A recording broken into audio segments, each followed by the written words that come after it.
Поделени мислења, многу сомнежи и нејаснотии.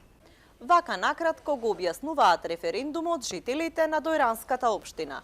Некои слушнале и ја одобруваат постапката.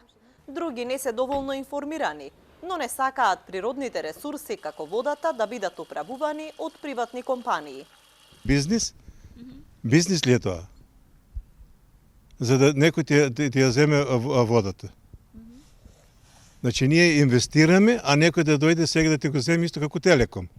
Купи бандера, купи кабел, купи телефон и ќе ти го земат и после ти ќе бидеш ништо, нула.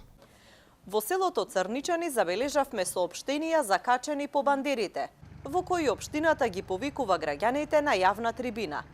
Замештаните кои имаат многу инфраструктурни проблеми, како неадекватно собирање на ѓубрето, неасфалтирани улици и без канализација. Оваа опција и не е толку лоша.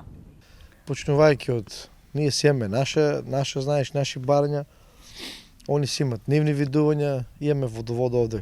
Два водовода фактички си имаме во селото. Водоводот не може да го одржава месна заедница, нема право, дадена на општината. Општината си го земене пред 2 години, имаме некои цени, сега например тие цени не одговарат, немаме канализации, немаме патишта и си баркаме наши барања. Изчисти 3 јами се усмрде. Значи, у таа бактерија има ли по-лошо? Значи, ние треба да биме канализирани.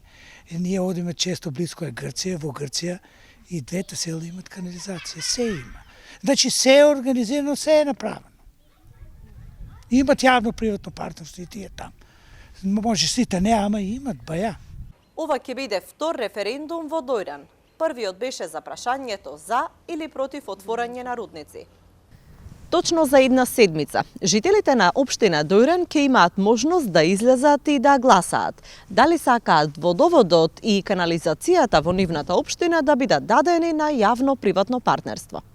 Општина Дојран вели дека доколку биде успешен референдумот, идниот приватен партнер ќе треба да инвестира најмалку 8 милиони евра во канализации. Сепак ќе го почитувале размислувањето на граѓаните.